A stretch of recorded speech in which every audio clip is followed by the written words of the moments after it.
A paz do Senhor e do nosso Salvador Jesus Cristo. Estamos aqui mais uma vez, agora falando do sexto módulo, ok? Vamos estar tratando agora sobre a criação no reino de Deus, tá? A criação no reino de Deus.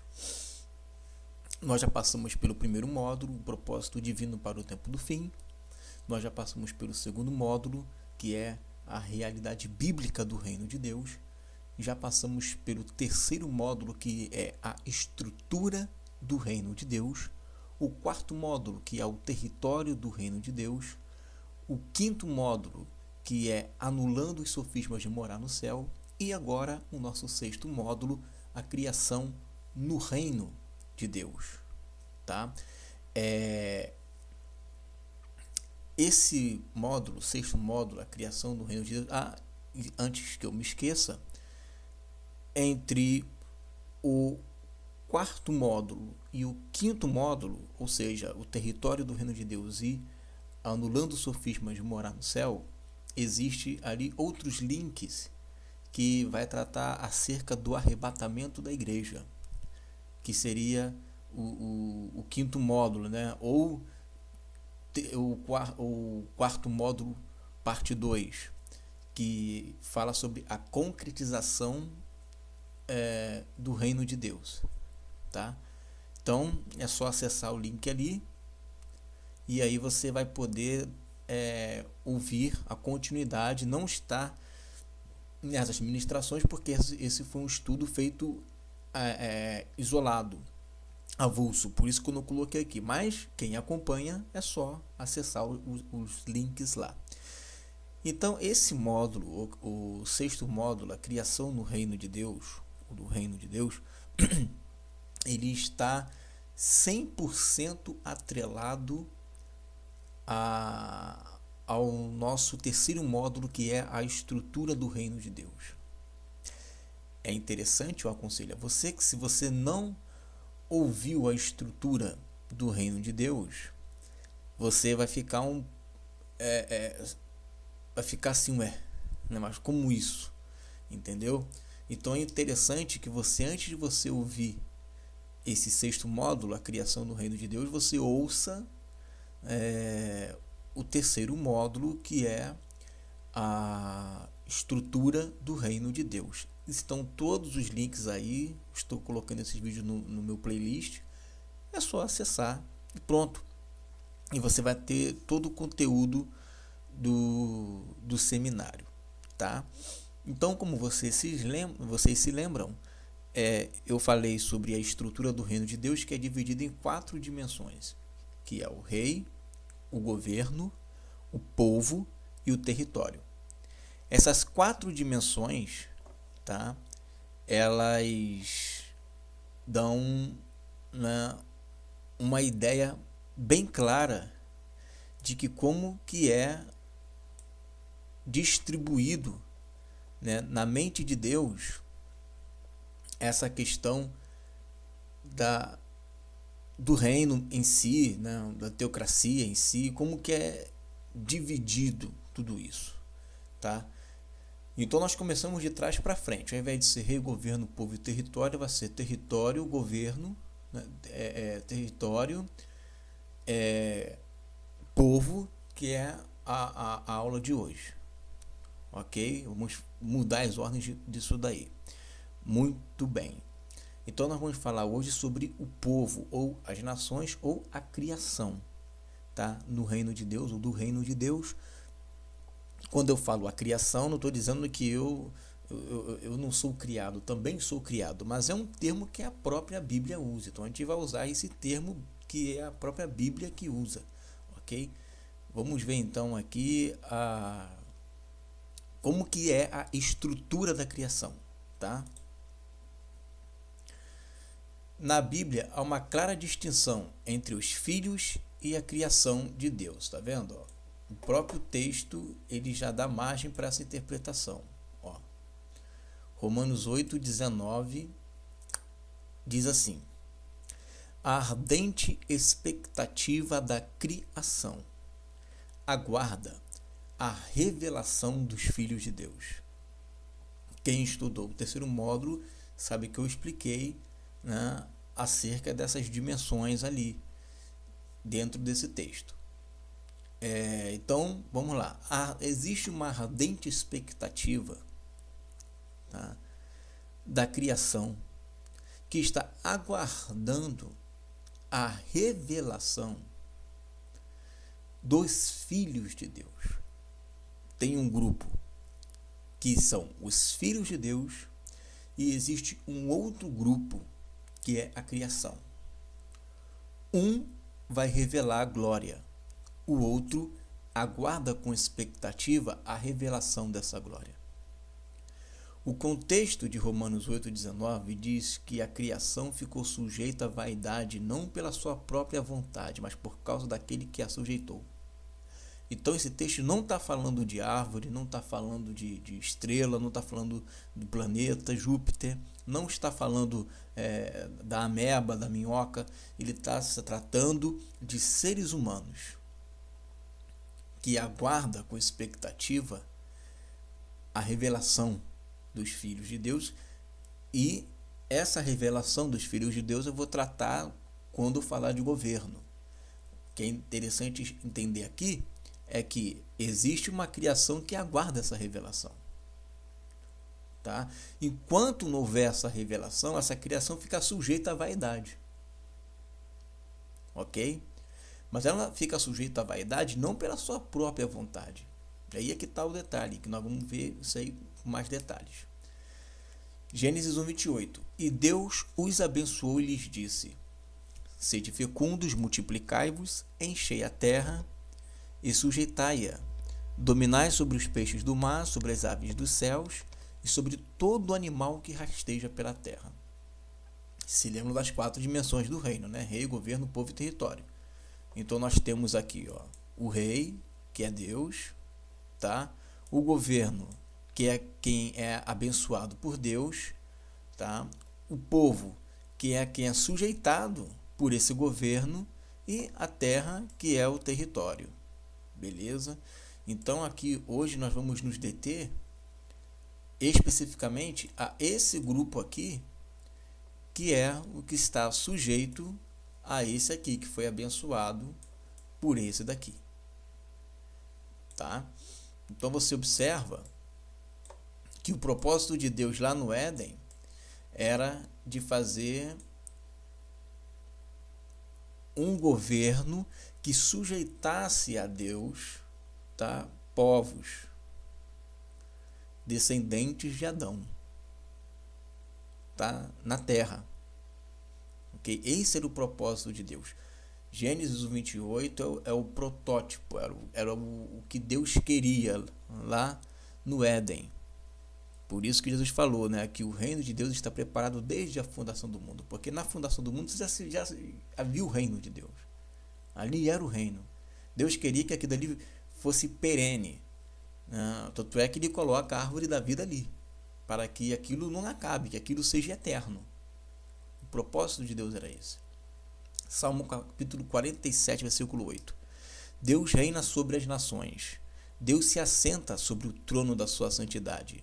Os príncipes dos povos se congregam para serem o povo do Deus de Abraão.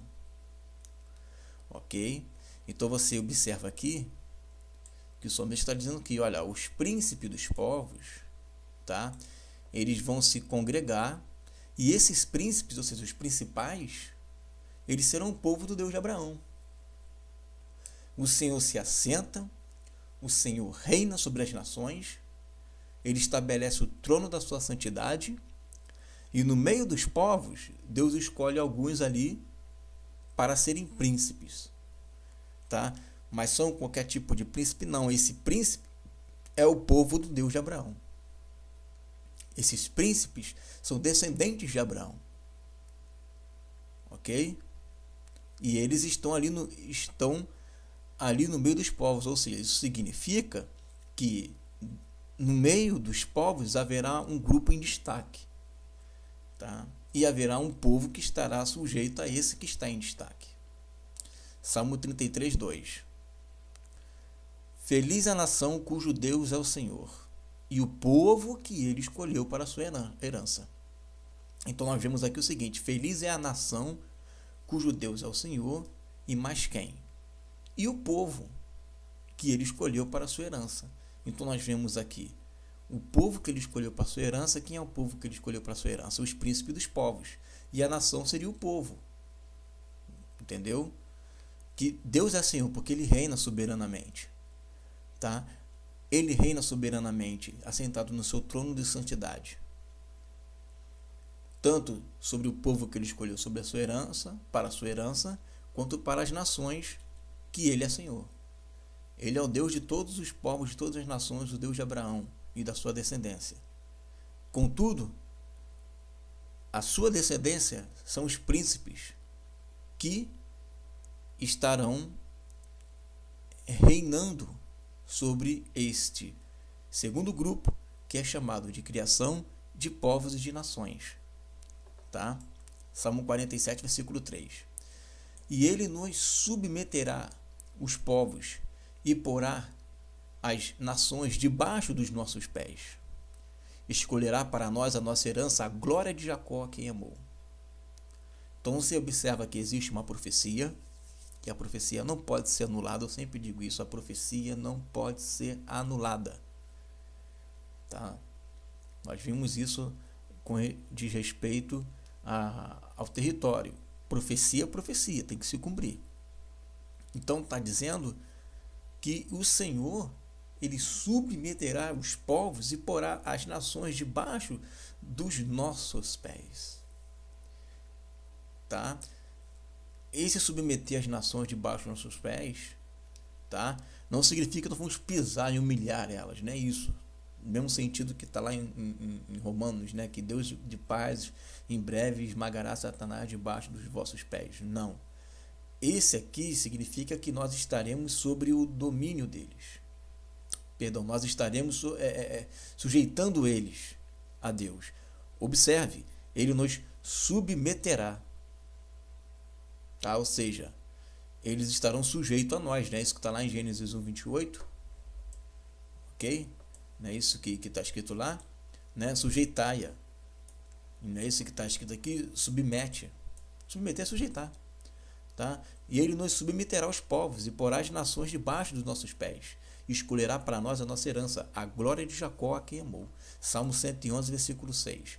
Mostrou ao seu povo o poder das suas obras, dando-lhe a herança das nações. Tá? Então, a nossa herança são as nações. Ok? Apocalipse 2, 26, olha aí. E ao que vencer e guardar até o fim as minhas obras, eu lhe darei o poder sobre as nações. Ele nos dará as nações para nós sujeitar ela a Deus. Perfeito? Então, você mais uma vez observa que existe dois grupos de pessoas, ou melhor dizendo, duas dimensões. A dimensão do governo e a dimensão da criação ou do povo. Ok? Continuando. João deixa claro que a morte de Jesus redime a criação e une os filhos de Deus a um corpo. João 11, 51, 52. Ora, ele não disse isso de si mesmo, mas sendo sumo sacerdote naquele ano, profetizou que Jesus estava para morrer pela nação. E não somente pela nação, mas também para reunir em um só corpo os filhos de Deus que andam dispersos. Então você observa nesse texto que Jesus ele morreu não somente pela nação, não só pela nação, tá? Ou pelas nações, ok? Mas também para reunir em um só corpo os filhos de Deus. Por que eu digo que é pelas nações? Por um simples fato de que, se você disser que ele morreu só pela nação de Israel, aí você está dizendo que Jesus morreu pelos filhos de Deus que andam dispersos nas nações e por Israel somente. Entendeu? Então as nações estão simbolizadas na nação de Israel aqui. Tá? E por que eu digo isso? Porque os filhos de Deus estão dispersos. Então, mais uma vez, nós vemos, tá? Jesus morrendo não somente pela nação, mas também para reunir em um só corpo os filhos de Deus que andam dispersos. Então você começa a entender que ele ama o mundo de tal maneira, mas esse amar o mundo de tal maneira abrange tanto a dimensão da criação quanto a dimensão do seu governo, que também são chamados filhos de Deus. Ok? Que também são chamados filhos de Deus. Vamos avançar. Por fim, ao orar pelos eleitos, olha como é que já estou mudando a minha linguagem, hein? Já comecei a falar eleitos, tá? Por fim, ao orar pelos eleitos, Jesus não faz ver a distinção nos faz ver, né, a distinção entre filhos e criação. João 17:9. É por eles que eu rogo, por eles quem? Pelos discípulos, tá? E por aqueles que haveriam de se chegar a ele, tá? É por eles que eu rogo. Não rogo pelo mundo, mas por aqueles que me deste, ou seja, eu, né, e todos os que se achegam a Jesus, porque são teus. Agora você observa que Jesus, ele não roga pelo mundo, e o mundo aqui não é sistema pecaminoso, não. O mundo aqui são seres humanos. Não haveria lógica de falar, eu não rogo pelo pecado. Não, eu não rogo pelo sistema dessas coisas. Não, eu não rogo por esse outro grupo de pessoas.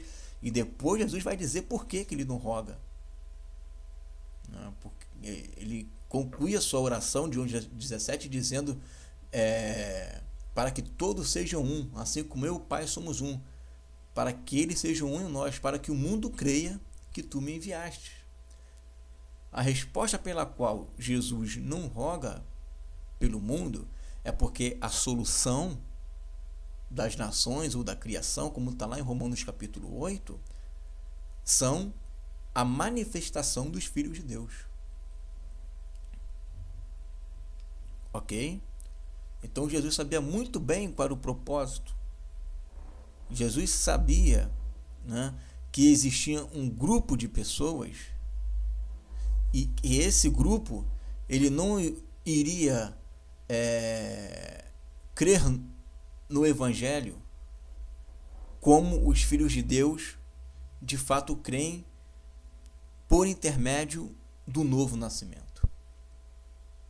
Vamos avançar nessa ideia, mas o interessante é entender que Jesus ele não roga pelo mundo, mas roga pelos que são seus, pelos que Deus deu a ele. Tá? Uma simbologia muito simples. Você imagina que na sua casa você tem um bebê e o bebê ele está passando fome. Ele não tem o poder de se alimentar, de ir lá na rua, de comprar um alimento, não tem o poder para isso. A solução desse bebê não está no bebê, está no pai ou na mãe, ou no responsável. Então Jesus ele sabe muito bem quem eram os embaixadores dele, ele sabe muito bem quem Deus deu a ele. Jesus sabia muito bem, tá? Quem eram as ovelhas que iriam ouvir a voz dele. Então, por intermédio, né, desses filhos de Deus, eu posso alcançar, reconciliar o mundo com Deus, como embaixador.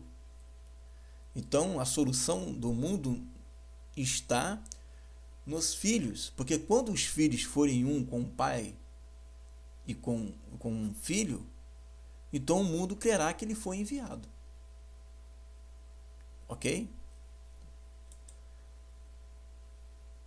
A criação não podem crer na pregação. A criação não pode receber o Espírito de Cristo para crer na sua palavra. João 14, 16, 17. E eu rogarei ao Pai, e ele vos dará outro Consolador, a fim de que esteja para sempre convosco. O Espírito da verdade, que o mundo não pode receber, Observa que ele foi bem claro.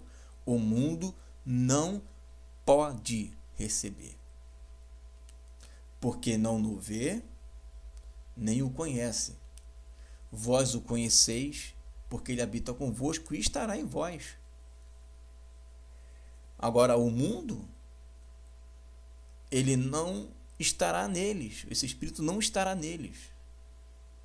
E esse mundo não vai conhecer. No sentido de ter relacionamento, né? Conhecer de ter relacionamento. E por que o mundo não pode conhecer? A resposta está lá atrás. Porque somente os filhos de Deus podem receber. E quando a gente falar sobre o governo, a gente vai tratar mais sobre esse assunto. Tá?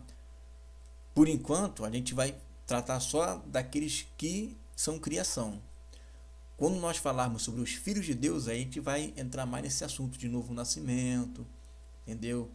Na questão da eleição. Agora, com relação à criação, não, ela não pode receber o Espírito Santo. Contudo, mesmo que ela não tenha o Espírito Santo, isso não significa que ela está isenta das suas responsabilidades. A gente vai ver isso mais tarde. Isso também não isenta dela de crer. Ela não vai crer com a fé no sentido de uma fé divina, né? Mas ela pode crer e confessar. E a gente vai ver isso daqui, a gente vai ver mais tarde isso daqui, tá? Deixa eu voltar aqui. Pulei um versículo. 1 João 2,19. E eles saíram de nosso meio. Entretanto, não eram dos nossos. Porque se tivessem sido dos nossos, teriam permanecido conosco. Todavia, eles se foram para que ficasse manifesto que nenhum deles é dos nossos. É interessante aqui nesse texto de 1 João, tá? Com certeza alguns ali se apostataram da fé. E João teve esse discernimento. Para ele dar uma declaração forte dessa, porque ele teve um grande discernimento. Deus mostrou a ele, concorda comigo? Porque essa palavra aqui é muito forte. Tá? Eles saíram do nosso meio. Entretanto, não eram dos nossos. Porque se tivesse permanecido, seriam dos nossos.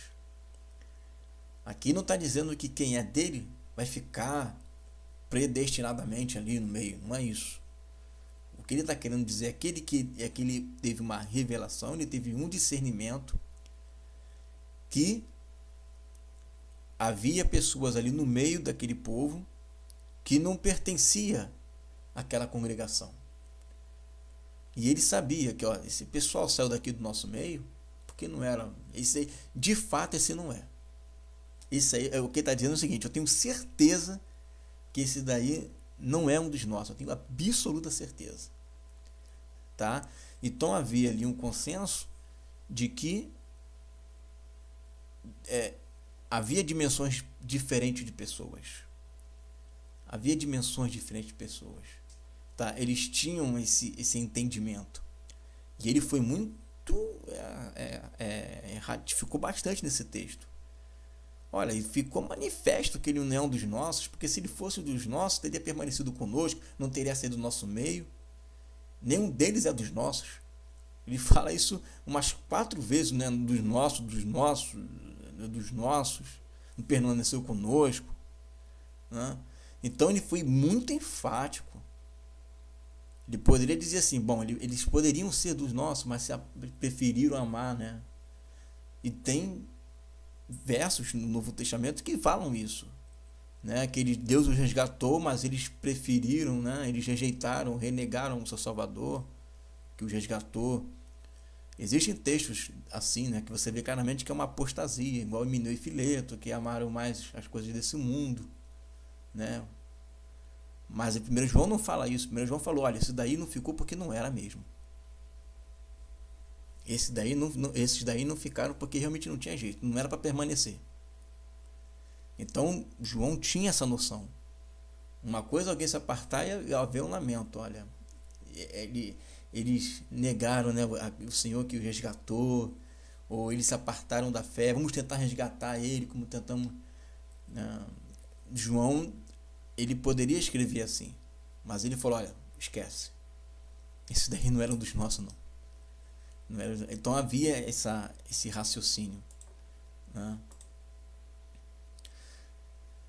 Não pode crer, pois espiritualmente não vê, não foi chamado para isso.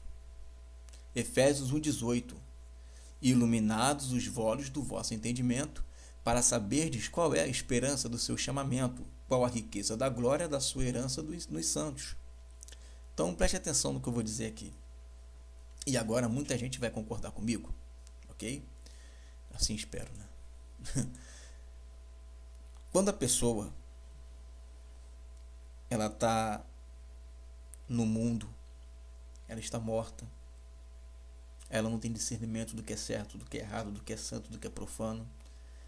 Ela pode ter até um certo tipo de sentimento de justiça, assim, mas ela não sabe o que é ter o Espírito de Deus, os olhos dela não foram iluminados. Ela precisa ressuscitar, ok? Ela precisa nascer de novo. Só que esse nascer de novo não depende dela. O nascer de novo não nos cabe a mim escolher. Eu acho que eu vou nascer de novo. Eu estou morto em Cristo. Eu vou na igreja que eu quero ressuscitar. Isso não acontece. Primeiro que Jesus falou em João capítulo 3 que o vento sopra, você não sabe de onde vem nem para onde vai. Assim é todo aquele que nasce do Espírito. Um novo nascimento é um mistério que você não sabe. Você sente até o vento, mas você não sabe da onde vem, para onde. Você não sabe o momento que você nasce de novo. É um mistério aquilo dali. Contudo, um novo nascimento é algo que parte de Deus para o homem. Não foi nós que escolhemos a Ele, Ele que escolheu a nós. Tá? O novo nascimento, ele é uma atividade 100% de Deus. 100%, não existe participação nenhuma do homem. O que existe é Deus tocando no coração do homem ali para que ele venha se arrepender dos seus pecados, entendeu? Mas se arrepender dos seus pecados, Deus sempre tratou dessa forma com todas as gerações, desde que existe homem na terra. Eu estou falando de um nível superior, que é o novo nascimento, que é a iluminação dos nossos olhos, que é o ressuscitar com Deus, que é o sepultamento do velho homem, que é o nascer do alto, tá? Que é se tornar uma nova criatura. Isso daí é uma obra 100% divina. 100% divina. Não existe, o homem não escolhe quando nascer de novo, o homem não escolhe. O homem tem sim, depois que ele tem a revelação do alto, ele pode então decidir o que ele quer da vida dele, tá? Se ele quer amar o Senhor ou não, se ele pode renegar o Senhor que resgatou ou não, se ele pode se apostatar da fé ou não, se ele pode, se ele quiser perseverar ou não. Depois da iluminação, aí é outra história. Contudo, antes da iluminação, você não consegue fazer nada. Você não tem esse poder de ressuscitar, de querer abrir os seus olhos, de você querer, vou nascer. Não existe isso. É Deus quem faz. Então, por aí, você consegue entender que se uma pessoa não nasceu de novo, das duas umas, ou não é um tempo, ou realmente ela não vai nascer de novo. Como eu não sei, porque é um mistério, o vento sopra, você não sabe de onde vem nem para onde vai, a gente, né, acredita que não pode sair julgando as pessoas. E nem se ela estiver vivendo no maior pecado do mundo, porque ela pode se arrepender no final, certo? Contudo, tem pessoas que podem estar profetizando, falando em línguas estranhas, operando sinais e maravilhas, e Jesus fala: eu não vos conheço. Entendeu? Então, é uma situação que você não pode nem descartar, tá? E nem deixar de acolher. É como se você tivesse ido na rua, perdão, de Kombi, esses caras que ficam nas ruas aí chamando, né, na Kombi, para ir para algum destino, mas ele tem que sair gritando e chamando, porque ele não sabe quem vai e quem não vai, ele está falando. Alguém dali do meio vai levantar a mão, eu vou, eu quero. Entendeu? E mesmo assim, aquele que não foi na Kombi nesse dia, porque não é para aquele destino, pode ser que ele vá amanhã. Pode ser que aquele que entrou na Kombi quis ir naquele destino, pode se desviar, não querer ir mais, descer no meio do caminho. Tudo pode acontecer. Então só quem tem a capacidade de julgar quem é que não é Deus, tá? Salvo se ele discernir para você como discerniu para João. Mas eu aconselho não pedir a Deus esse tipo de discernimento não, porque é bem perigoso. Só os que são destinados podem ter a vida divina. Conhecem e crê no Senhor. Atos 13:48. Os gentios, ouvindo isso, regozijavam-se e glorificavam a palavra do Senhor, e creram todos os que haviam sido destinados para a vida eterna. Só creu quem? Os que haviam sido destinados. Os que haviam sido destinados creram para a vida eterna. Ok? Para a vida eterna. Então, só os que são destinados podem crer, tá? Na palavra do Senhor. Só os que foram destinados.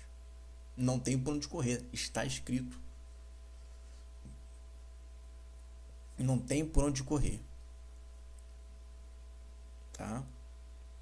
Então, quem não é destinado é a criação, que existe um outro critério que Deus vai usar. Eu costumo dizer o seguinte, que a Bíblia Sagrada é um livro cheio de mistério, cheio de revelação, que você não consegue discernir sem o Espírito de Deus. Contudo, ensinamentos simples você consegue discernir. Quer amar o próximo, quer ser justo, não é verdade? Quer perdoar. Coisas simples desse jeito. Agora, mistérios do reino de Deus, isso aí é só para quem é chegado. Ok? Então, mesmo que a criação ela não receba o Espírito, Deus deu a ela uma consciência para que ela pudesse, com essa consciência, viver justamente na terra. Tá? Viver justamente. E reconhecer Jesus também. Porque a função principal é essa, né? Para que o mundo creia que tu me enviaste. Não é isso que Jesus falou? Tá? A fé é a pena dos eleitos de Deus. Não é para a criação. Tito 1:1. Paulo, servo de Deus e apóstolo de Jesus Cristo, para promover a fé que é dos eleitos de Deus. E o pleno conhecimento da verdade segundo a piedade. Por quê? Porque por intermédio da fé eu chego ao pleno conhecimento da verdade. A criação não vai chegar ao pleno conhecimento da verdade. Tá? Porque a fé é dos eleitos. A fé é dos eleitos. Aí eu já ouvi dizer alguém assim, mas eleitos aqui é sempre no plural, é sempre no plural, então se trata da igreja.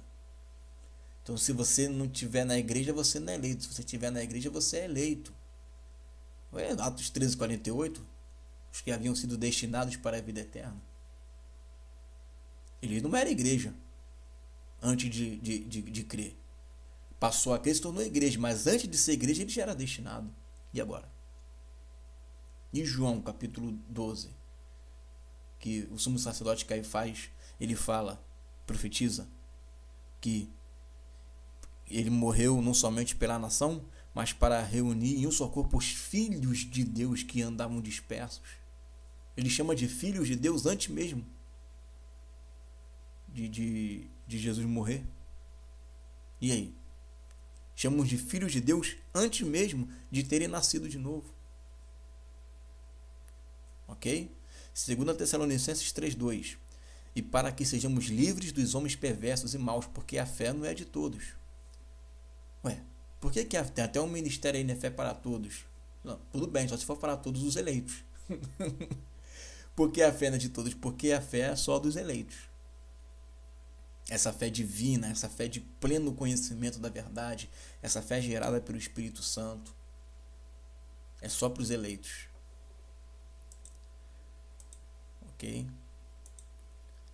Ela será redimida pela glória dos filhos de Deus. Ela precisa da luz dos filhos de Deus para não andar nas trevas. Mateus 5,16. Assim brilhe também a vossa luz diante dos homens, para que vejam as suas boas obras e glorifiquem ao vosso, ou seja, ao Pai de vocês e não o Pai deles, tá? Ao vosso Pai que está nos céus. Brilhe a vossa luz. Você já parou para pensar que nas igrejas de hoje o grande problema é que a maioria das pessoas que vão para esses lugares religiosos, né, adorar o Senhor, a maioria vai por causa de bênção, a maioria vai porque tem milagre, a maioria vai porque tem alguma coisa material. Você já viu uma fé que é movida por algo material? Isso é fé? A maioria das pessoas que estão no seio da igreja hoje, elas vão por motivações carnais. Quando você chama para uma reunião de consagração, quando você chama para uma reunião de oração, quando você chama para uma reunião de um devocional na palavra, cadê o povo? Cadê o povo? Agora para estar cantando, para estar dançando, para estar pulando, para estar todo mundo. Aí tem tempo. O pessoal não tem tempo para estar nas consagrações, para estar... quando eu falo isso, estou falando de uma maneira de questões de maioria, não é generalizando. A maioria não busca conhecer da palavra, e outros que buscam.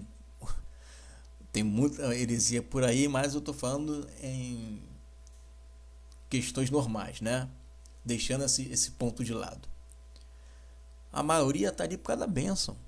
Por que a maioria está ali por causa da bênção? Das duas, uma. Ou é criação, ou é um filho de Deus que foi criado como criação. Porque só está ali por causa da luz. Por causa das boas obras. E esse é o papel deles mesmo. É estar ali por causa das boas obras e ficarem glorificando mesmo ao Pai. Não pensa que é todo mundo que... Já parou para pensar? Que você vai falar de alguma coisa mais profunda do reino? Ai, isso aí não é para mim não. O importante é pregar Jesus. Aí você vem com uma palavra mais sólida. Ai, não. O negócio é fogo e glória. Ô irmão, vamos estudar aqui a Bíblia. Não, vamos estar... Não. Então, a maioria das pessoas que estão hoje na igreja, ou elas são, porque a gente não pode julgar, né? Ou elas são criação, ou são filhos de Deus que têm um comportamento de criação.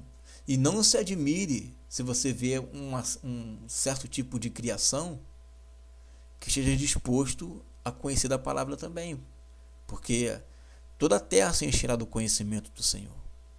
Então pode acontecer de criação também gostar da palavra. Talvez tenha uma certa dificuldade, não venha entender. Pode criar essas heresias toscas aí, que você vê por demais, várias heresias, né? Igual esses dias, eu estava num grupo no WhatsApp, o camarada falando que Deus só mandou nós amarmos, né, as pessoas que são misericordiosas. As pessoas que não são misericordiosas nós não devemos amar. Aquele mandamento, amai os vossos inimigos, era só por discípulos. Eu não, eu tenho que odiar os inimigos. Você acha que um filho de Deus com o Espírito de Deus ia falar um negócio desse? Claro que não. Então eu entendo, né, que há uma grande possibilidade desse camarada ser criação, até gostar da palavra, mas não uma palavra dessa, cara. Não tem pra onde correr, não, né, filho? Como é que pode ser filho de Deus? Jesus falou no Sermão do Monte, capítulo 5, né? Tudo com de respeito à mansidão, à misericórdia, a perdão, né, a ser puro, e vai concluindo dizendo, e assim serem chamados filhos do Altíssimo. Um camarada chega e fala que eu não tenho que amar todo mundo, é só amar quem é misericordioso. Eu amo os que me amam, e os que não me amam eu tenho que odiar. Eu tenho uma grande dificuldade, me perdoa, tá? Se eu estiver errado, o Senhor me corrige, mas eu tenho uma grande dificuldade de acreditar que uma pessoa dessa ela nasceu de novo. Para mim é criação, que quer dar uma de bambambam da Bíblia e acaba criando as suas próprias heresias. E tem o mesmo discurso de todo mundo.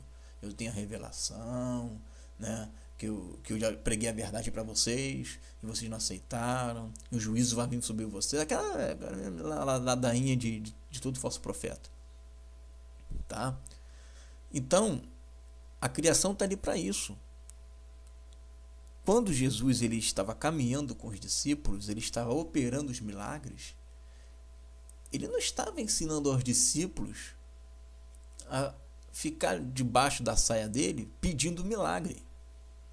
Ele estava ensinando aos discípulos a serem luz e fazer boas obras.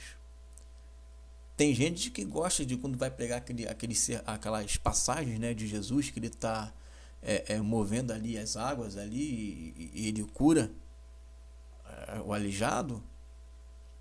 Tem gente que quer se colocar na posição do aleijado, né? Eu sou aleijado, Senhor. Move as águas. Tem até um hino, né? Move as águas, Senhor. Move as águas. Aí tá lá o aleijado lá. Eu sou aleijado, Senhor. Move as águas. Jesus não está ensinando a como ser curado. Jesus está ensinando a curar. Jesus está falando, olha, cure. Você está vendo essa mulher de fluxo de sangue? Cure. A mesma virtude que sai de mim, eu quero que saia de vocês. Jesus estava ensinando a expulsar demônios. Jesus estava ensinando a multiplicar pães e peixes. Jesus estava ensinando a andar sobre as águas. Jesus estava ensinando a curar, a ressuscitar. Ele estava fazendo discípulos. Vários discípulos. Mas as pessoas preferem ficar com a parte que é mais tranquila, né? Que é a das obras. Querem ser a mulher do fluxo de sangue, querem ser o homem da mão mirrada, quer ser o aleijado. Ninguém quer ser como Jesus, que é o que cura. Porque o que vai glorificar a Deus com as nossas boas obras é essa luz. Ok? Vamos continuar. Ao desejar paz e justiça, sem saber, a criação clama pela luz dos filhos de Deus. Romanos 8, 19 e 21. A ardente expectativa da criação aguarda a revelação dos filhos de Deus. Você vê hoje aí no Brasil e no mundo tanta tragédia, tanta morte, e as pessoas gritando por justiça, gritando por paz, gritando por mais amor, gritando por um mundo melhor, um mundo sem corrupção, um mundo cheio de verdade, um mundo onde habita a justiça. É a criação. Porque a gente não pede isso. A gente pede o quê? Lógico, a gente clama por paz. Paulo falou para nós orarmos para vivermos em paz. Mas a nossa expectativa não está nesse mundo. A criação aguarda uma expectativa nesse mundo. No sentido de que um mundo que hoje jaz no maligno, eles querem uma mudança nesse mundo que jaz no maligno. Nós não. Nós aguardamos um novo céu e uma nova terra. Nós aguardamos o reino de Deus vindo sobre a terra e estabelecer um reino de justiça e paz. Então a ardente expectação da criação aguarda a manifestação, porque somente a manifestação dos filhos de Deus vai trazer Jesus de volta. E a gente vai falar sobre isso na parte dos filhos de Deus. Então a criação ela aguarda essa manifestação. E ela fica nessa ardente expectativa, clamando por justiça, mesmo que inconsciente. Mas ela quer alguma mudança. Ela quer ver algo melhor. Ela quer ver um mundo melhor. Certo? A ausência da luz dos filhos de Deus sujeita a criação às trevas da corrupção. Romanos 8:20. Pois a criação está sujeita à vaidade, não voluntariamente, mas por causa daquele que a sujeitou. Claro, ele não tem outra opção. Qual outra opção que ela tem? Se a igreja não manifesta a sua luz, se a igreja não manifesta a sua glória, qual a opção que ela tem? Você está entendendo? Não tem uma opção. Que Jesus está sendo apresentado para ela? Um Jesus cujos pastores roubam o nome dele? Entendeu? Então, há uma confusão hoje no mundo. Né? Tá confuso. Os valores estão invertidos. E ela está lá sujeita à futilidade. Está lá sujeita a coisa que não tem valor algum. Mas não é porque ela quer. É por causa daquele que a sujeitou, ou seja, o diabo. E ela vai continuar lá até quando? Até houver a manifestações dos filhos de Deus.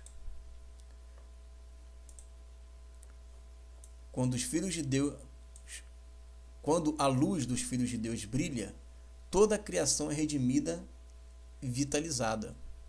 Romanos 8:21.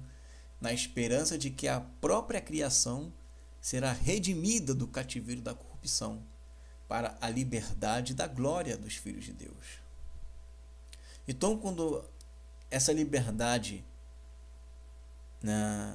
dessa revelação dessa glória for liberada, a criação terá a quem o guiar. A criação ela terá em quem ter esperança. A esperança não está nesses homens da terra, a esperança não está no governo humano, a esperança não está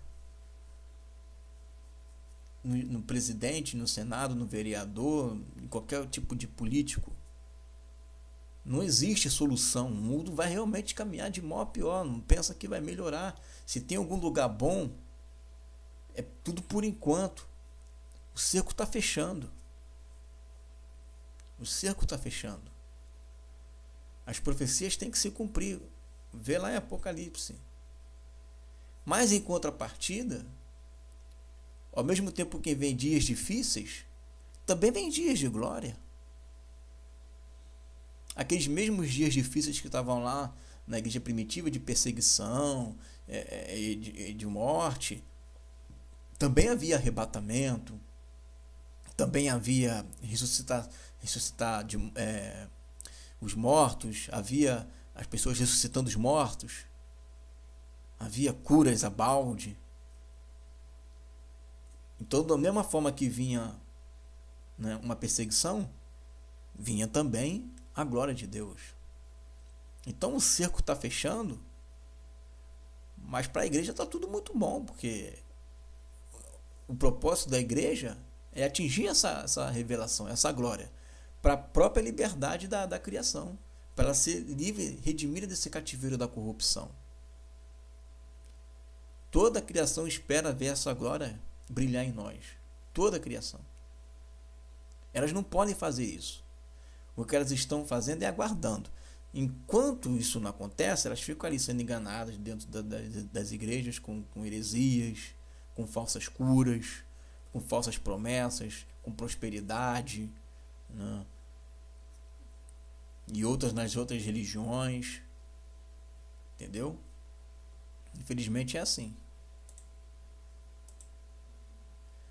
Será julgada pelos sacerdotes no juízo final. No juízo final, toda a criação ressuscitará e será julgada pelos filhos de Deus. 1 Coríntios 6:2. Ou não sabeis que os santos hão de julgar o mundo? Tronos serão postos e se assentarão o ancião de dias e o tribunal. Tá? Depois desse ponto de interrogação aqui, esse trono serão postos não está escrito, não, isso aí é uma observação que eu fiz. Ou não sabeis que os santos hão de julgar o mundo? Os santos vão julgar o mundo, nós iremos julgar. A criação ela não vai ressuscitar na primeira ressurreição. A primeira ressurreição é só para os santos, tá? São só para os que são de Cristo, que é o toque da última trombeta, que é a sétima trombeta, tá? Tudo isso. Então nós vamos julgar no mundo. Isso já estava também profetizado lá atrás.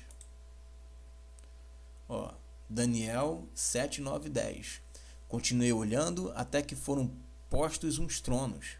E o ancião de dia se levantou. Sua veste era branca como a neve e os cabelos da cabeça como a pura lã. O seu trono eram chamas de fogo e as suas rodas eram fogo ardente. Um rio de fogo manava e saía diante dele, milhares de milhares o serviam. E miríades de miríades estavam diante dele. Assentou-se o tribunal e se abriram os livros. Ok? Se abriram os livros. Atenção, hein? Abriram os livros, no plural. Ficai atento com isso. Tá? Abriram seus livros. Então, é posto um tribunal onde se assenta, né, os seus santos. E Paulo fala que nós é que vamos julgar o mundo. E aí é aberto livros, ok? Abriram-se ou abriram os livros. Muito bem. Vamos continuar. O livro da vida e o livro das obras serão abertos para julgamento final. Apocalipse capítulo 20, versículo 11 e 12. Vi um grande trono branco, e aquele que nele se assenta, de cuja presença fugiram a terra e o céu, e não se achou lugar para eles. Vi também os mortos, os grandes e os pequenos, postos em pé diante do trono. Então se abriram livros no plural, ainda outro livro, no singular, que lhe dá o nome de o livro da vida. Foi aberto. E os mortos foram julgados, segundo as suas obras, conforme o que se achava escrito nos livros. Então você atenta para uma coisa, são abertos dois livros, o das obras e o da vida, tá? Os mortos que foram julgados segundo as suas obras, tá? Foram julgados conforme o que se achava nos livros das obras.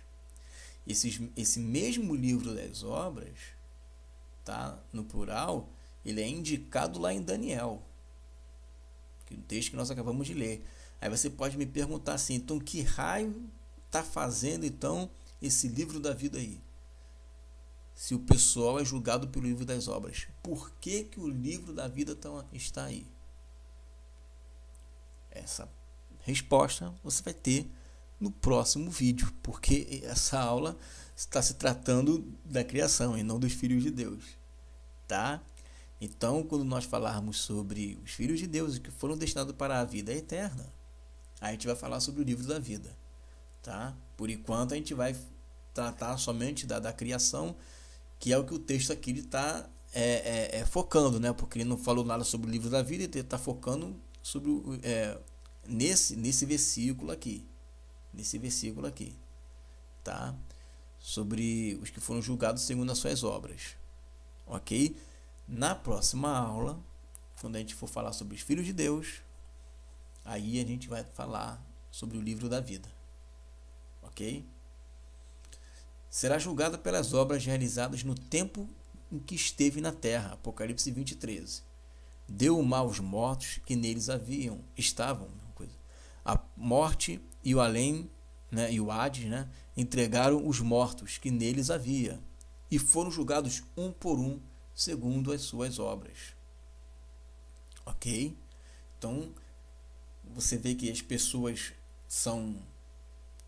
elas ressuscitam, tá? Os mortos são julgados, cada um segundo as suas obras, mas são abertos dois tipos de livro ali, o da vida e o das obras, tá? Muito bem. Focando na criação, que é o que a gente está falando aqui, a criação ela é julgada por tudo que elas fizerem em vida. Isso aqui, gente, não é uma segunda chance não, para com isso, hein? Isso aqui não é uma segunda chance.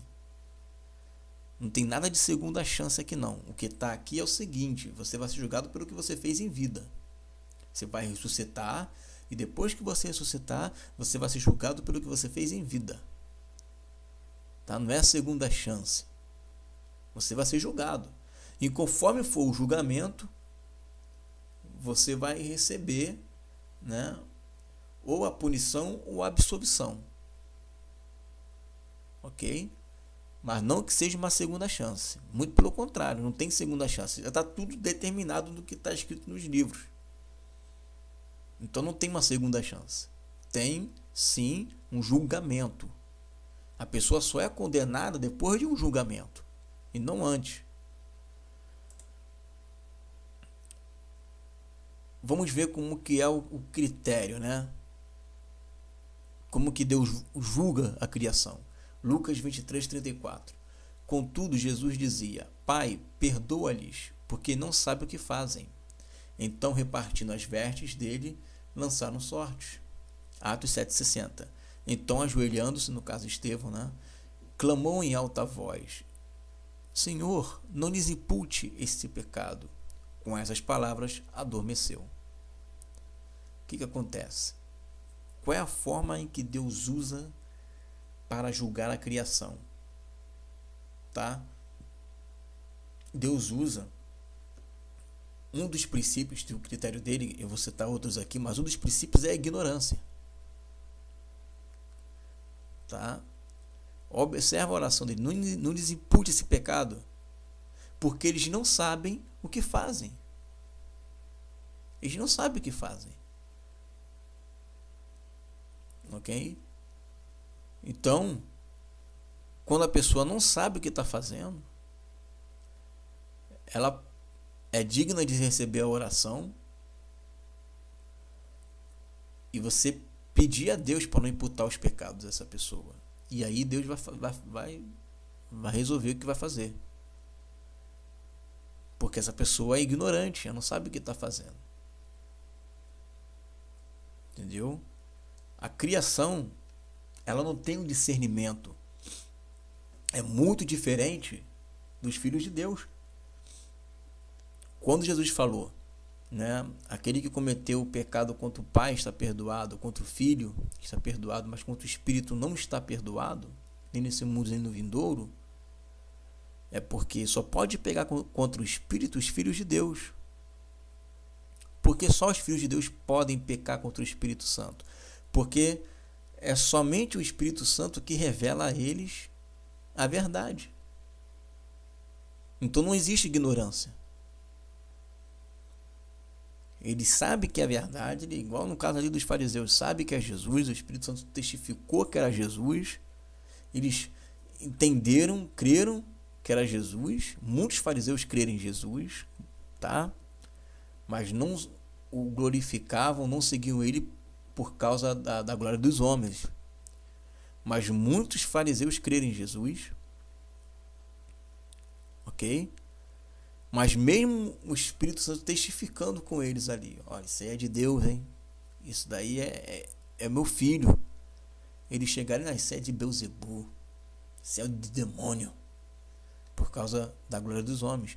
Então, o pecado contra o filho, a criação faz isso de montão, zoa. Contra o pai, zoa. Agora, contra o espírito, eles não podem pecar. Por quê? Porque eles não têm um espírito para poder testificar eles. Entendeu? Então, há esse detalhe muito importante. Lucas 12:47. Aquele servo, porém, que conheceu a vontade de seu senhor e não se aprontou, nem fez segundo a sua vontade, será punido com muitos açoites. Aquele, porém, que não soube a vontade do seu senhor e fez coisas dignas de reprovação, levará poucos açoites. Mas aquele a quem muito foi dado, muito lhe será exigido. E aquele a quem muito se confia, muito mais lhe pedirão. Claro que esse texto aqui, o enredo dele está falando acerca do servo, mas pode muito bem, perfeitamente ser aplicado também à criação, tá? Perfeitissimamente, pode ser aplicado à criação. Por quê? Porque Deus dá por inocente tempo da ignorância, tá? Então, existe uma diferença entre você julgar uma pessoa que tem um pleno conhecimento da verdade e uma pessoa que não tem conhecimento da verdade algum, que é movido lá porque está em Romanos capítulo 2, pela lei da consciência, que julga ela dia e noite que ela faz, se é certo ou errado. Ok? Lucas 10, 13 e 14. Ai de ti, Corazim, ai de ti, Betsaida, porque se em Tiro e em Sidom se tivesse operado os milagres que em vós se fizeram, há muitos que elas se teriam arrependido, assentadas em pano de saco e cinza. Contudo, no juízo, haverá menos rigor para Tiro e Sidom do que para vós outras. Qual foi o critério aqui que foi usado? O critério aqui que foi usado foram os milagres. O critério que foi usado aqui para julgar foram os milagres. Lembra que eu falei que a criação gosta de milagre? Jesus, ele manifestava a glória dele ali. Ele estava manifestando o poder dele. Então havia luz. Havia luz que brilhassem. Então havia sinais na vida de Jesus. Então ele poderia falar, olha, se lá em Tiro e em Sidom tivesse acontecido isso, eles teriam se arrependido dos seus pecados. Haveria arrependimento. Mas vocês estão vendo, além de eu pregar, estão vendo eu operar sinais e maravilhas. E o critério aqui não foi nem pregação, né? Foi os sinais e maravilhas. Porque mesmo que eles não entendem a sua pregação, os sinais e maravilhas, a criação sabe que... Por que existe tanta gente aí que você coloca uma santinha para chorar, vem multidões de pessoas? Porque é criação movida por milagre. Você vende alguma coisa ali, algum instrumento que você diz que vai operar um milagre, seja uma vassoura, seja um pedaço de pau, sei lá, vai todo mundo querer. Por quê? Porque eles são movidos assim. Há mais facilidade deles crerem vendo milagre do que você pregar uma palavra. Você se lembra lá quando Jesus estava pregando e ele estava fazendo os milagres dos pães ali, e estava uma multidão de pessoas ali por causa dos milagres. Ele falou, olha, vocês estão aqui por causa dos milagres, não estão por causa da palavra não. Quando ele começou a pregar, a multidão foi embora. Porque a criação não curte. Entendeu? E era Jesus falando, hein? Agora, quando começou a pregar para os milagres, o pessoal foi embora. Então, o critério que Jesus faz aqui, nesse texto, são os milagres. Tá? E a gente não... olha a responsabilidade que nós temos de pregar a palavra, e não somente com palavras de persuasão, mas em poder também. João 15, 22. Se eu não viera, nem lhes houvera falado, pecado nenhum teriam, mas agora não tem desculpa do seu pecado. Ok? Se Jesus não tivesse falado nada, se ninguém tivesse ouvido nada, é aquela oração de Jesus, né? Não lhes impute esse pecado, que eles não sabem o que fazem. Jesus está falando de novo, pecado nenhum não teriam pecado. Não no sentido de você não cometer pecado, né? Porque João falou, aquele que não tem pecado é mentiroso, nele não está a verdade. Mas é no sentido de que você não iria ser cobrado por tal coisa, né? Você não iria ser cobrado da maneira em que as outras pessoas são cobradas por intermédio do conhecimento. Mas agora, não tem desculpa do seu pecado, você conhece a verdade. Entendeu? Mateus 11, 23, 24. Tu, Cafarnaum, eleva-te-ás porventura até o céu? Descerás até o inferno. Porque se em Sodoma se tivesse operado os milagres que em ti se fizeram, teria ela permanecido até o dia de hoje. Digo-vos, porém, que menos rigor haverá no dia do juízo para com a terra de Sodoma do que para contigo. Olha aí. Se em Sodoma e Gomorra se tivesse operado os milagres que fizeram em Cafarnaum, a cidade não teria sido destruída. O problema ali, em Sodoma e Gomorra, era a falta de luz. A luz de Ló era fraquinha, muito fraquinha. Então, se tivesse operado os milagres, Jesus não está dando desculpa para os pecados dele não, tá, gente? Tanto é que tá dizendo aqui, ó, haverá menos rigor. Tá? Haverá menos rigor. Não está dando desculpa para os pecados, haverá menos rigor. Tá? Haverá menos rigor. É diferente. Ele está dizendo, eles serão absolvidos. Não está falando isso não, está dizendo, ó, haverá menos rigor. Aí, nesse menos rigor, ele vai considerar quem? Vai considerar criança, vai considerar, né, pessoas que estavam ali e ou não concordavam, não sei, eu estou especulando, sei lá. O fato é que não explica muito, né? Não dá tanto detalhe aqui nesse texto. Contudo, haverá menos rigor. Isso aqui você tem que ter em mente, que os milagres, eles são critério para julgamento, para criação, sim. Tá? Eles são critério para julgação, para julgamento. João 15, 24. Se eu não tivesse feito entre eles tais obras, quase nenhum outro fez, pecado nenhum teriam. Mas agora não somente têm eles visto, mas também odiado, tanto a mim como a meu Pai. Ok? Aquele mesmo texto de João 15 que nós lemos agora, até está no mesmo contexto. Então, você observa que se ele fala tais obras, né, como nenhum outro fez, eles não teriam pecado, não iriam ser cobrados por aquilo. Tá? Não iriam ser cobrados. De alguma forma, o povo de Sodoma e Gomorra, e mais uma vez eu estou fazendo aqui uma especulação, estou dialogando com o texto, né? Tinha algum certo tipo de conhecimento de alguma coisa. Tá? Tinha um certo tipo de conhecimento de alguma coisa. Por quê? Porque existe a lei da consciência. E mesmo a lei da consciência acusando eles dia e noite, eles, né, foram contra aquilo que a lei os acusava. Mesmo eles tendo essa lei da consciência. E aí, se tivesse superado os milagres, eles iriam se arrepender. Nesse caso aqui de João 15, 24, tá? Ele já está numa outra dimensão, porque está falando para judeus. Então ele está falando de coisas mais sublimes, vamos colocar assim, né? Mais maduras, revelações da palavra. E não aqueles pecados grosseiros de Sodoma e Gomorra. Interessante é você perceber que Deus, ele tem uma forma de julgar diferente para cada pessoa.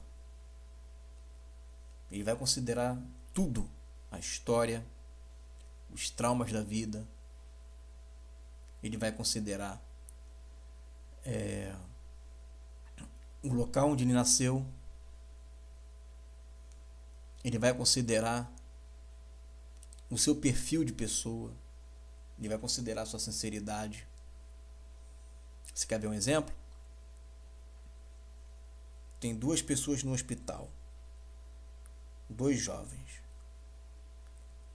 Um clamando dia e noite para ter uma libertação do vício dele. Ele chora, ele quer mudar o vício, ele quer se libertar daquilo. Ele lê a Bíblia, meu Deus do céu, como é que eu não estou conseguindo me libertar desse vício? E o outro está lá, rapaz, o cara é mais fumar mesmo, entrar numa overdose. E na mesma noite os 2 morrem. Qual vai ser o critério de julgamento no dia do juízo para os 2? Estou usando apenas um exemplo hipotético. Você pega Hitler, pega Mahatma Gandhi. Como é que vai ser o critério de juízo? Entendeu? Você pega os índios, que conheceram nada. Os maias, os astecas. E aí você pega essa galera de hoje. Como é que vai ser o julgamento no dia do juízo? Tudo isso a gente tem que considerar. Tá? Amós 9:7. Não sois vós para mim, ó filhos de Israel, como os filhos dos etíopes, diz o Senhor. Não fiz eu subir a Israel da terra do Egito, e aos filisteus de Cator, e aos sírios daqui? Sabe o que é interessante aqui nesse texto de Amós 9:7? Que Deus, ele sempre cuidou dos povos. Deus, ele sempre cuidou de todas as nações. Não houve só um êxodo de Israel. Não houve só um êxodo do Israel. Houve um êxodo dos filisteus. Houve um êxodo dos sírios. E Deus fala para o povo de Israel: não sois vós para mim, ó filhos de Israel, como os filhos dos etíopes?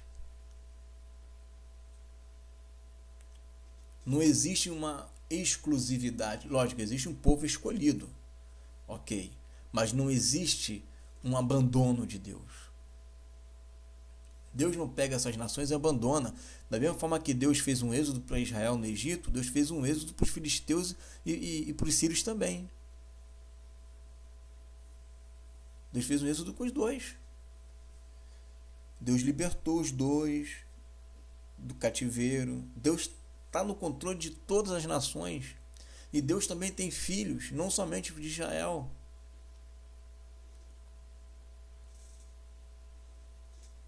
O que eu estou querendo dizer com esse texto é que Deus, de uma certa forma, ele se revelava.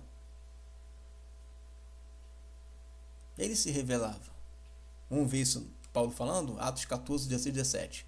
O qual, nos tempos passados, deixou andar todos os povos em seus próprios caminhos. Contudo, não se deixou a si mesmo sem testemunho, beneficiando-vos lá do céu, dando-vos chuvas em tempos frutíferos, enchendo de mantimento e de alegria o vosso coração. E eles entendiam isso. Aí você vê o Deus da chuva, você vê o Deus do sol, o Deus da água, o Deus pássaro, o Deus dos animais terrestres, aquáticos, Deus disso, Deus daquilo. Estavam adorando de uma maneira errada? Estavam. Mas foi Deus que deixou eles andar segundo os seus próprios caminhos, mas não deixou eles sem testemunho. Em todas as nações eu estou para ver, historicamente falando, em todas as nações antigas. Todas elas eram nações que tinham fé. Você não vê nenhuma nação antiga, seja na Austrália, seja lá no deserto, seja na América do Sul, Central, do Norte, na Groenlândia, em toda a terra você vê um testemunho de povos que criam em um ser superior. E a maioria, se não todas, tinha um Deus que era voltado para a agricultura, que era voltado ou para as estrelas. Então, Deus permitiu que eles andassem nos seus próprios caminhos, mas de maneira alguma Deus deixou de dar o testemunho beneficiando-vos, né? Lá do céu, com chuvas, tempos, com mantimento e de alegria no coração. Aí você quer que eu chegue e fale que vai todo mundo para o inferno porque não recebeu Jesus como Senhor. Aí você quer que eu chegue e fale que os mais vão tudo por lago de fogo e enxofre. Não é porque só quem recebe Jesus que vai ser. A gente vai ver Paulo falando sobre isso mais na frente. Romanos 18, 20. Porque do céu se manifesta a ira de Deus sobre toda a impiedade e injustiça dos homens, que detêm a verdade em injustiça. Porquanto que Deus se pode conhecer, nele se manifesta, porque Deus lhe manifestou. Porque as suas coisas invisíveis, desde a criação do mundo, tanto o seu eterno poder, como a sua divindade, se entende e claramente se veem pelas coisas que estão criadas, para que elas fiquem inexcusáveis.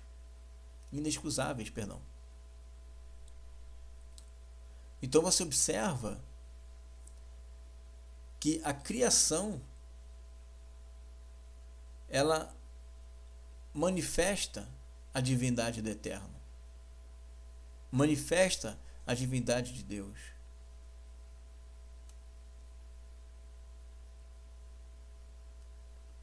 Ok? Isso é incrível. Isso é incrível. Atos 10, 34 e 35. E abrindo Pedro a boca disse: reconheço por verdade que Deus não faz acepção de pessoas, mas que lhe é agradável aquele que em qualquer nação o teme e faz o que é justo. Olha aí.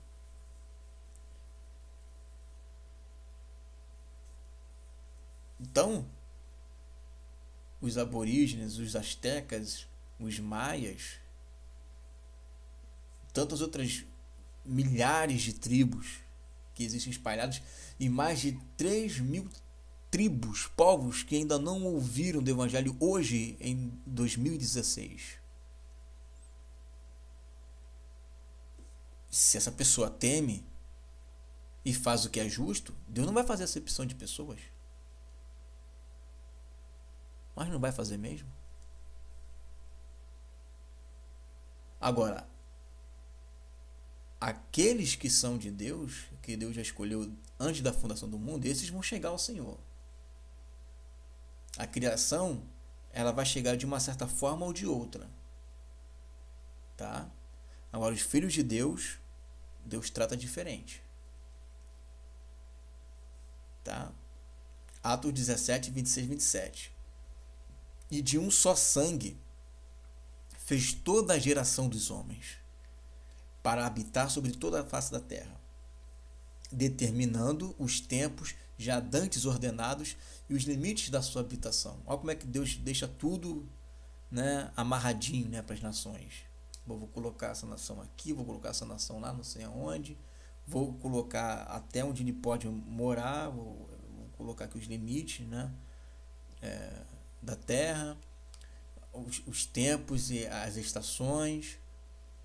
Aí ele continua: para que buscasse o Senhor, se porventura tateando, o pudessem achar, ainda que não está longe de cada um de nós. Aí você entende, né? Como é que Deus ele falava por intermédio de algumas pessoas, como Epimênides, que Paulo chama ele de profeta lá na Grécia. E Deus tinha misericórdia do povo de Nínive, né? Então, Deus ele sempre se manifestou de uma certa forma. E eu começo a entender também por que eu consigo encontrar, às vezes, tanta semelhança com objetos ou até intermédio da fé que se assemelha com a fé judaica. Por que será que a maioria das religiões da Mesopotâmia tinham a circuncisão? A resposta está aí, porque todos fez de um único sangue. Todos vieram de Adão. E a partir dessa linhagem, e Adão, viveu até 930 anos. Olha quanto que ele aprendeu de Deus. Não é verdade? E a partir dessa linhagem, Deus ensinando a ele, Deus ensinando as outras gerações que vieram, né? Enos, Enoque, e por aí vai. Tantas outras gerações que vieram depois de Adão, e Deus mostrando ali, né? se revelando, e esses descendentes foram espalhando, levando para as nações para onde eles iam alguma coisa, algum ensino do que eles ouviram. Seja uma lenda, que aí depois no Novo Testamento tudo é corrigido por Jesus, uma lenda deturpada, ou como é que é o mundo dos mortos, né? Um pouco deturpada aqui, um pouco deturpada ali, ou como é que foi o dilúvio, um pouquinho deturpada aqui, uma historinha contada ali, né? Como é que é a respeito de Adão, mas tem uma outra tribo que falava de Adão, né? Também. E Israel acabou copiando, plagiando. Israel realmente veio depois de um monte de outras nações que já estavam ali, mas todas essas nações vieram de um mesmo descendente, que foi ensinado por um único Deus. E aí quando você encontra semelhanças, ou seja, num discurso de morte, ou num discurso do mundo dos mortos, ou num discurso de vida após morte, né? Ou em objetos, como a arca da aliança, ou qualquer coisa do tipo, né? Quando você vê essas semelhanças, eu consigo entender. Porque a pirâmide do Egito aqui é a mesma que é lá nos maias, é a mesma que é lá nos astecas.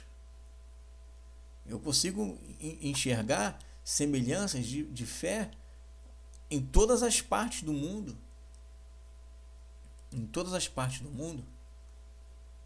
E agora, claro, sim, por ser um cristão, né, que crê nas Escrituras, eu vou dizer que em Moisés, Deus então ele mostra as veredas corretas e recapitula, né, as coisas. E em Jesus ele fecha tudo, né, juntamente com os apóstolos. Mas aí eu não vejo dificuldade nenhuma se você vê uma outra religião antiga que tenha semelhança com a nossa. Porque Deus sempre teve seus ensinos. Havia muitos gregos lá no Egito, isso é comprovado arqueologicamente. No Êxodo saíram gregos e foram lá para a Grécia. Quanto de ensino eles levaram para lá? E que acabam sendo semelhante ao que eles aprenderam lá no Egito com os judeus. Tudo isso tem que ser levado em conta. Toda a concentração era ali na Mesopotâmia. Dali, na Mesopotâmia, que foram saindo os povos. E eles ficaram concentrados ali durante muito tempo. E todos vieram de um mesmo patriarca. Ok? Então não é de se admirar de você ver semelhança na fé de um de outro. Não é uma coisa assim espantosa que nos salta os olhos. Caramba, então copiou, não é. Ou consertou a visão, mostrou a visão correta, né?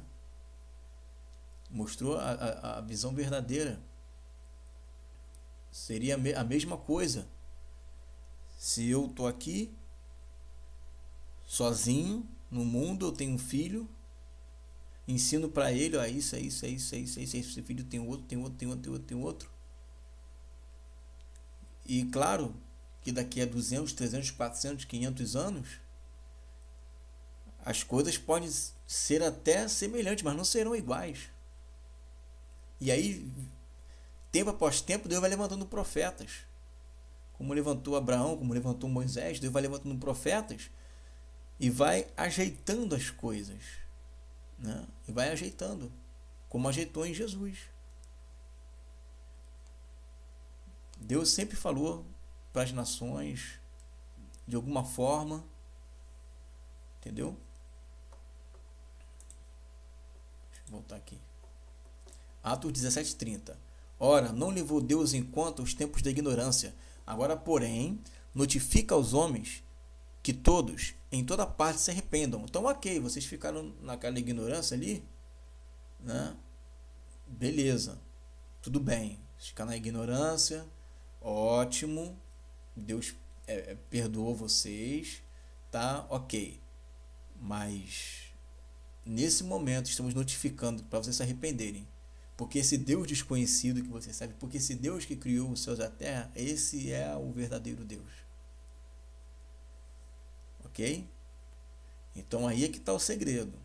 Por mais que Deus tenha dado tempo a eles e permitiu que eles andassem nos próprios caminhos, mesmo que tenham um testemunho de Deus, mas não sabendo quem era esse Deus, mas enxergavam da forma dele, e Deus considerava, né, a consciência deles, né, como é que eles se comportavam, se o temia e faziam o que era justo. Então isso lá no juízo Deus vai cobrar. Agora Deus, ele quer que as pessoas se arrependam e conheçam o seu filho. Entendeu? Assim Deus vem trabalhando desde lá dos tempos antigos até os dias de hoje. Deuteronômio 32:8-8. Quando o Altíssimo distribuía as heranças às nações, quando dividia os filhos de Adão, olha aí, uns dos outros, estabeleceu os termos dos povos, conforme o número dos filhos de Israel. Isso aqui que é um texto, esse finalzinho aqui, conforme o número dos filhos de Israel, que muitas pessoas ao lerem essa partezinha não entendem. Por que não entendem? Porque eles não têm na sua mente as 4 dimensões do reino, a estrutura do reino de Deus. Tá? Como eles não têm a estrutura do reino de Deus, então eu já vi tradução aqui de diversas formas, até uma Bíblia aí que é na linguagem de hoje, falando que Deus deu um Deus para cada povo. Olha isso. Na verdade, conforme o número dos filhos de Israel, entendo eu, que é justamente isso aqui, ó. Deixa eu voltar. Que é justamente isso aqui, Lucas 19:16-19. E veio o primeiro, isso aqui é a parábola das 10 minas, né? E veio o primeiro dizendo: Senhor, a tua mina rendeu 10 minas. E ele lhe disse: Bem está, servo bom, porque no mínimo foste fiel, sobre 10 cidades terás autoridade. E veio o segundo dizendo: Senhor, a tua mina rendeu 5 minas. E a este disse também: Se tu também sobre 5 cidades. E por aí vai. Então, distribui os ermos da terra conforme os números dos filhos de Israel. Eu entendo que já é uma palavra profética para justamente distribuir os ermos da terra conforme ele já tem estabelecido na sua mente a queima de delegar ordens, né? E dará as cidades pela qual nós teremos autoridade. Ok? Sobre quem os vencedores reinarão? Uma multidão de pessoas na terra será dominada pelos filhos de Deus. Deuteronômio 15:6. Pois o Senhor teu Deus te abençoará, como te tem dito, Assim emprestarás a muitas nações, mas não tomarás empréstimo, e dominarás muitas nações, porém elas não te dominarão. Isso acontece hoje? Muito pelo contrário, né? Mas isso vai acontecer.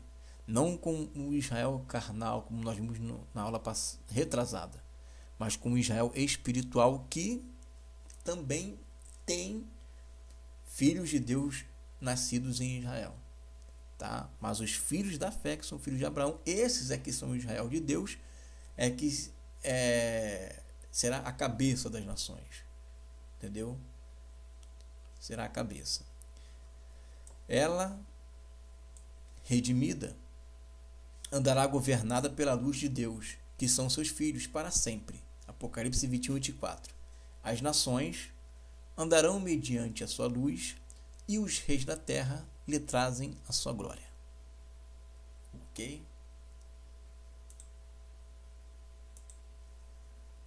Muito bem. As nações da terra, que já está falando sobre Apocalipse, né? No tocante ao reino já de Deus estabelecido na terra. Tá? As nações andarão à nossa luz. Tá? Os reis da terra lhe trazem a sua glória. Ah, mas não é para a cidade? Mas a cidade é conhecida como a noiva, né? Como a esposa do Cordeiro. E ali também simboliza o governo de Deus. A cidade é o governo de Deus. Então é para os filhos de Deus mesmo. E as nações estão ali, né? Comendo, né, do fruto para ser curada. Isso é um assunto para quando eu for falar sobre a função dos filhos de Deus. Ok? Então é isso. Sexta aula, a criação no reino de Deus. Eu espero que você medite nos textos que foram passados, que não foram poucos, tá? Também não usei todos os textos, mas usei aqueles que pelo menos dá bastante base para você ver a diferença entre um e outro. E na nossa próxima aula vamos estar falando sobre o governo do reino de Deus, que é o 7º módulo, ok? Fique na paz do Senhor Jesus. Até a próxima.